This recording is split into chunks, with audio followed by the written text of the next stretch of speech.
കഴിഞ്ഞ പോയൊരു ISL സീസണിൽ കേരള ബ്ലാസ്റ്റേഴ്സിൻ്റെ സെക്കൻഡ് സ്ട്രൈക്കറായിട്ട് കളിച്ചിട്ടുണ്ടായിരുന്നത് ഗാന താരമായിട്ടുള്ള ക്വാമെ പെപ്രയായിരുന്നു.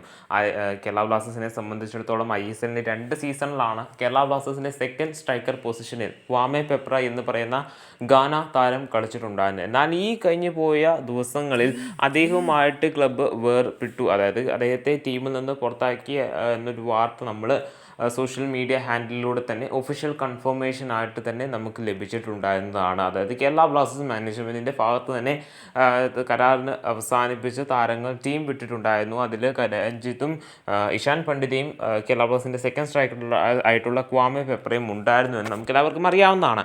സോ നമുക്കെല്ലാവർക്കും അറിയാം, ഇദ്ദേഹത്തെ ടീം വിട്ട് അല്ലെങ്കിൽ ഇദ്ദേഹത്തെ പുറത്താക്കിയൊരു സമയത്ത് ഏറ്റവും അധികം വന്നിട്ടുണ്ടായിരുന്ന ഒരു വാർത്തയായിരുന്നു, അല്ലെങ്കിൽ അതിന് മുമ്പേ പ്രചരിച്ചിട്ടുണ്ടായിരുന്ന ഒരു വാർത്തയായിരുന്നു സെർജിയോ കാസ്റ്റൽ എന്ന് പറയുന്ന സ്പാനിഷ് താരത്തെ കേരള ബ്ലാസ്റ്റേഴ്സ് ക്വാമെ പെപ്രയുടെ പകരക്കാരനായിട്ട് ടീമിലേക്ക് എത്തിക്കുന്നു എന്ന തരത്തിലുള്ള ഒരു വാർത്ത. നമുക്കെല്ലാവർക്കും അറിയാം, കേരള ബ്ലാസ്റ്റേഴ്സ് ടീമിലേക്ക് സെർജിയോ കാസ്റ്റലിനെ എത്തിക്കുവാനായിട്ട് പോകുന്നു എന്ന വാർത്തകൾ വന്നപ്പോൾ തന്നെ ഒരുപാട് റിപ്പോർട്ടുകൾ തന്നെ വന്നിട്ടുണ്ടായിരുന്നു. അദ്ദേഹത്തിൻ്റെ മെഡിക്കൽ പൂർത്തിയാക്കി, അദ്ദേഹത്തിൻ്റെ മറ്റു പല കാര്യങ്ങളും പ്രീ കോൺട്രാക്റ്റിലെത്തി, അങ്ങനെ തന്നെ ഒരുപാട് അപ്ഡേറ്റുകൾ വന്നിട്ടുണ്ടായിരുന്നു. അദ്ദേഹം ഒരു സ്പാനിഷ് സ്ട്രൈക്കറാണ് എന്ന് നമുക്കെല്ലാവർക്കും അറിയാവുന്നതാണ്. കേരള ബ്ലാസ്റ്റേഴ്സിൽ ക്വാമെ പെപ്രയേക്കാൾ മികച്ച ഒരു താരമാണ് വരാൻ പോകുന്നത് എന്നൊക്കെ തരത്തിലായിരുന്നു പല മീഡിയകളും പറഞ്ഞിട്ടുണ്ടായിരുന്നത്. സോ നിലവിൽ പുറത്തേക്ക് വരുന്ന അപ്ഡേറ്റുകൾ പ്രകാരം, പ്രശസ്ത സ്പോർട്സ് ജേർണലിസ്റ്റ് ആയിട്ടുള്ള മാർക്കസ് മെഗ്ലാമിൻ്റെ റിപ്പോർട്ടുകൾ പ്രകാരം കേരള ബ്ലാസ്റ്റേഴ്സിന് ഒരു സ്പാനിഷ് സ്ട്രൈക്കറുമായിട്ട് പ്രീ കോൺട്രാക്റ്റ് ഉണ്ടായിരുന്നു.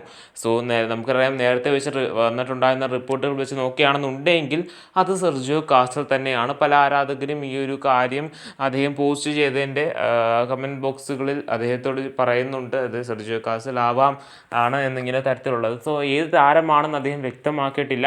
അദ്ദേഹം പറയുന്ന ഇതാണ്: കേരള ബ്ലാസ്റ്റേഴ്സിന് ഒരു സ്പാനിഷ് സ്ട്രൈക്കറുമായിട്ടൊരു പ്രീ കോൺട്രാക്റ്റ് ഉണ്ടായിരുന്നുവെന്നും ബംഗളൂരു വെച്ച് നടത്തിയിട്ടുണ്ടായിരുന്ന അദ്ദേഹത്തിൻ്റെ മെഡിക്കൽ പരിശോധനയിൽ ഒരു ഒരു കൃത്യമായിട്ടുള്ള റിപ്പോർട്ട് ലഭിക്കാത്തതിനാൽ, അങ്ങനെ എന്തോ ബന്ധപ്പെട്ടൊരു മെഡിക്കലുമായി ബന്ധപ്പെട്ടൊരു കൃത്യമായിട്ടൊരു സഹജമായിട്ടുള്ള ഒരു കൃത്യമായിട്ടുള്ള റിപ്പോർട്ട് ലഭിക്കാത്തതിനാൽ തന്നെ, അതായത് പോസിറ്റീവ് സൈഡായിട്ടുള്ള റിപ്പോർട്ട് ലഭിക്കാത്തതിനാൽ തന്നെ കരാറുമായിട്ട് മുൻപോട്ട് പോകുവാനായിട്ട് സാധിക്കുകയില്ല എന്ന് ക്ലബ് മാനേജ്മെൻറ്റ് ആ ഒരു താരത്തെ അറിയിച്ചിട്ടുണ്ടായിരുന്നു. അതുമാത്രമല്ല, ക്ലബ്ബ് നിലവിൽ മറ്റു താരങ്ങൾക്ക് വേണ്ടി, മറ്റൊരു സ്ട്രൈക്കറിന് വേണ്ടി അന്വേഷിക്കുകയാണ് എന്നും ഇദ്ദേഹം വ്യക്തമാക്കുന്നുണ്ട്. സോ ഈ ഒരു കാര്യം കൊണ്ട് തന്നെ നമുക്ക് മനസ്സിലാക്കാൻ സാധിക്കുന്നത്, ഇദ്ദേഹം അത് എടുത്തു പറഞ്ഞിട്ടുള്ളത് ഇദ്ദേഹം ഒരു സ്പാനിഷ് സ്ട്രൈക്കറാണ് എന്നുള്ളതാണ്. അപ്പോൾ നമുക്കെല്ലാവർക്കും ബ്ലാസ്റ്റേഴ്സ് ആരാധകരുടെ മനസ്സിൽ ആദ്യം വരുന്ന പേരെന്നുള്ളത് സെർജിയോ കാസ്റ്റലാണ്. കാരണം അദ്ദേഹവുമായിട്ട് പ്രീ കോൺട്രാക്റ്റിൽ എത്തിയെന്നും അങ്ങനെ ഒരുപാട് അപ്ഡേറ്റുകൾ നേരത്തെ തന്നെ വന്നിട്ടുണ്ടായിരുന്നതാണ്. സോ അങ്ങനെയാണെന്നുണ്ടെങ്കിൽ സെർജിയോ കാസ്റ്റൽ ഇനി കേരള ബ്ലാസ്റ്റേഴ്സിലേക്ക് വരുവാനായിട്ടുള്ള സാധ്യതകൾ ഇല്ല എന്ന് തന്നെ നമുക്ക് എടുത്തെടുത്ത് പറയാനായിട്ട് സാധിക്കും. സോ എന്നാൽ പോലും ക്വാമെ പെപ്രയെ നിലവിൽ ടീം വിട്ട സാഹചര്യത്തിൽ ഒരു പുതിയ സ്ട്രൈക്കറിനെ ടീമിലേക്ക് എത്തിക്കുക വളരെയധികം ആവശ്യമായിട്ടുള്ളൊരു ഘടകം തന്നെയാണ്.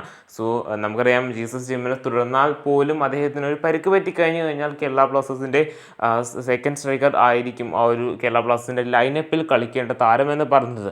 സോ അങ്ങനെയാണെന്നുണ്ടെങ്കിൽ ബ്ലാസ്റ്റേഴ്സ് നിലവിൽ പുതിയൊരു സ്ട്രൈക്കറിന് വേണ്ടി അന്വേഷിക്കുന്നുണ്ട് എന്ന് പറയുന്നുണ്ട്.